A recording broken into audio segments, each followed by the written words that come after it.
My name is Evelyn Harper. I'm 58 years old now, living in a quiet little house on the outskirts of Macon, Georgia, the same town where I raised my only son, Jackson, all by myself after his daddy walked out when the boy was just 4. Back then, I cleaned houses during the day, waitress nights at the Waffle House off I-75, and still found time to sew patches on his Little League uniform so he wouldn't feel different from the other kids. I told myself every double shift, every blistered foot, every skipped meal was building something unbreakable, a future for him, a life better than the one I scraped together. Jackson was my world, bright-eyed, quick to laugh, always saying, "Mama, when I make it big, I'm buying you a house with a porch swing and no leaky roof." I believed him, because children say things like that with the kind of sincerity adults lose somewhere along the way. He graduated high school with honors, got a partial scholarship to Georgia Tech for engineering, and the rest, well, I covered the rest. I sold my mama's gold locket, took out a second mortgage on our little 2-bedroom, picked up catering gigs on weekends. By the time he walked across that stage in his cap and gown, I was bone-tired, but proud enough to burst. He got a good job right out of college, structural engineer at a big firm in Atlanta, started dating a girl named Madison Caldwell, Maddie. She was polished, blonde, spoke with that soft southern lilt that makes everything sound expensive. Her daddy owned a chain of car dealerships across North Georgia. Her mama chaired committees at the Junior League.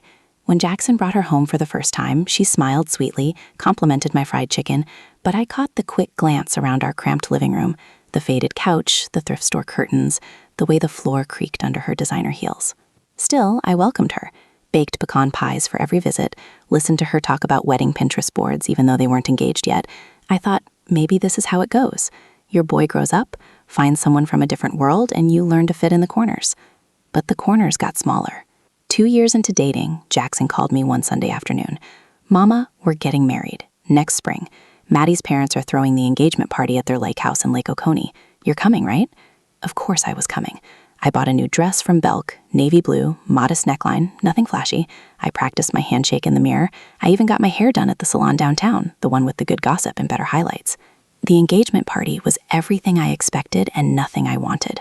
White tents on a manicured lawn, string lights, a jazz trio, waiters in black vest carrying champagne flutes. I arrived early, helped set out trays because old habits die hard. Maddie's mama, Vivian Caldwell, air-kissed my cheek and said, "Evelyn, honey, you look so authentic." Her friends laughed behind their hands. I smiled anyway. Jackson hugged me tight when he saw me. "Thanks for coming, Mama. Means the world." For a second, I saw my little boy again, the one who used to fall asleep on my lap after t-ball practice. Then Maddie looped her arm through his and pulled him toward the dance floor, and that boy disappeared behind a tailored tux and a perfect smile. Over the next months, I started paying for things. Not because they asked outright, at first. Jackson mentioned the venue deposit was steep. I Venmo'd him $5,000. Then the photographer wanted half up front, another $3,000. The cake tasting, I covered that too. By the time the wedding invitations went out, thick cream cardstock with gold foil, I'd drained my savings account and taken a home equity line just to keep pace. Jackson kept saying, "Mama, we'll pay you back after the honeymoon, promise." I believed him, again. The wedding was set for the Peachtree Club in Buckhead, old money Atlanta, marble floors, chandeliers that cost more than my house. I drove up the day before to help with setup, because that's what mamas do. I arrived to find the coordinator barking orders, florists arranging centerpieces taller than me. Vivian spotted me and waved me over like I was staff. "Evelyn, darling, could you run to the kitchen and make sure the past hors d'oeuvres are gluten-free? Maddie has sensitivities." I did it, without a word. That night at the rehearsal dinner, I sat at the family table, barely. Vivian had accidentally seated me next to the caterer's assistant. Jackson didn't notice. He was too busy laughing at stories about Maddie's debutante ball. The morning of the wedding, I woke up in a cheap motel off Peachtree because the fancy hotel block was full. I ironed my dress in the bathroom, put on the pearl earrings my mama left me, and drove to the club. When I got there, the coordinator handed me a name tag. It read Evelyn Harper, guest. Not mother of the groom. Guest. I swallowed the hurt and pinned it on anyway. The ceremony was beautiful. Rose petals down the aisle, string quartet playing pack and elbow, Maddie in a gown that looked like it belonged in a magazine. Jackson looked handsome, nervous, happy. When the officiant asked if anyone objected, I stayed silent. Of course I did. At the reception, they seated me at table 17, back corner near the kitchen doors. The table was full of distant cousins from Maddie's side I'd never met. They talked over me, about stock portfolios and European vacations.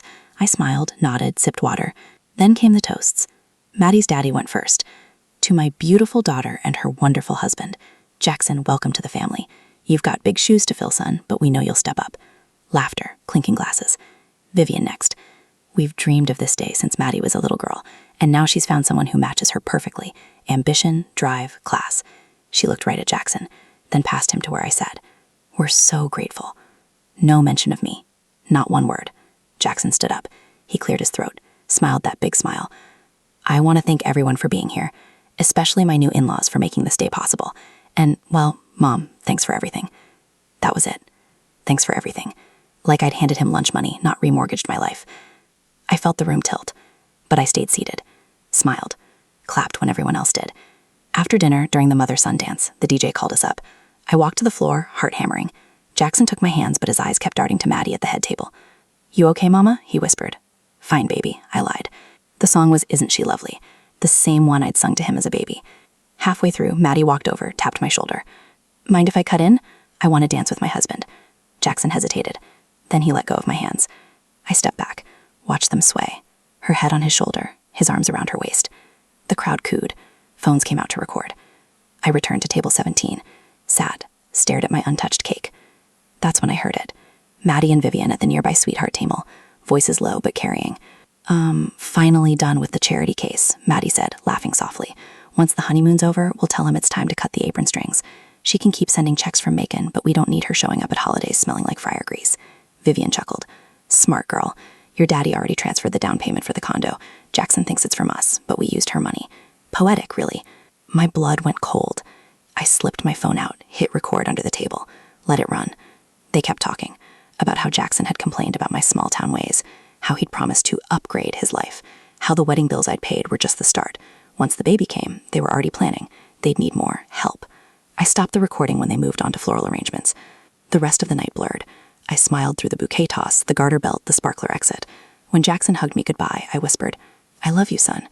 Love you too, Mama. I drove home that night, 3 hours in silence, replaying the audio on loop. The next morning, I called my lawyer, old Mr. Jenkins from down the street who'd handled my divorce decades ago. I played him the recording, showed him the bank statements, every transfer, every check, every Venmo labeled wedding expenses. He whistled low. Evelyn, you co-signed on that condo loan as a guarantor, and you paid the deposit. Legally, that's traceable.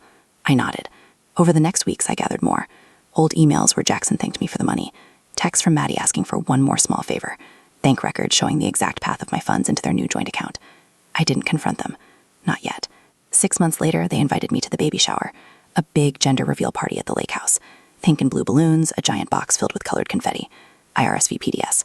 I arrived in my same navy dress, cleaned, pressed. Brought a homemade carrot cake because that's what mamas do. The party was packed. Atlanta elite, champagne flowing, a photo booth with props. Jackson spotted me first. Mama, you made it. He hugged me. Maddie air-kissed my cheek. So glad you're here, Evelyn. They seated me near the gift table. Fitting, I suppose. As the afternoon wore on, people mingled. Kids ran around. Then came the speeches. Maddie's best friend stood up with a microphone. To Maddie and Jackson, the perfect couple starting their perfect family. We can't wait to meet baby Caldwell Harper. Cheers. Jackson took the mic next. I just want to say, growing up, it was just me and my mom. She worked hard so I could have chances she never did. And now here I am with Maddie, with this baby on the way, with everything I ever wanted. Thanks, Mom. Polite applause. Then Maddie. We're so blessed. My parents have been amazing, helping with the house, the nursery, everything. And Jackson, you're going to be the best daddy. No mention of me. That's when I stood up. Quietly, no drama. Just walked to the front where the giant gift box waited, the one they'd opened to reveal pink or blue color. I cleared my throat. Everyone turned. I have something to say. Jackson smiled, faltered. Mama? I pulled out my phone, connected it to the Bluetooth speaker the DJ was using. I've listened to a lot of toasts today about perfect families and new beginnings, so I thought I'd share a little truth before the confetti falls. I hit play. Maddie's voice filled the yard, clear, unmistakable. Finally done with the charity case. Gasps. Used her money. Poetic, really. Vivian's laugh followed. The recording played for 30 seconds. Long enough. Silence. Thick, suffocating silence. Maddie went white. That's edited. I held up a folder. Bank statements, wire transfers, emails, all showing where every dollar came from. My dollars. The ones I sent thinking I was building my son's future. Jackson stared at me like I'd slapped him. Mama, I didn't know. You knew enough to spend it, I said softly. You knew enough to let them talk about me like that. I turned to the crowd. I paid for this wedding. The venue, the flowers, the photographer, the dress alterations, over $80,000. And I have the canceled checks to prove it. Vivian stepped forward. This is ridiculous. You're embarrassing yourself. No, ma'am, I interrupted. I'm embarrassing the lie you've all been living. I looked at my son. Jackson, I love you. I always will. But love doesn't mean letting someone walk over you, or letting them walk over me. I nodded to Mr. Jenkins, who'd come as my +1. He stepped up with papers. The condo you bought, I was guarantor. The loan is callable if payments falter, or if fraud is suspected. And this, I held up another document, a lien on the property for the funds I provided. Unpaid debt. Maddie's daddy went red. You can't... I already did, I said. The bank was notified this morning. Payments are due in full within 30 days, or foreclosure proceedings begin. Chaos erupted. Maddie screamed at Jackson. You said she was just... Jackson looked broken. Mama, please, the baby. The baby deserves better than lies, I said. And so do you. I walked out, past the balloons, past the shocked faces.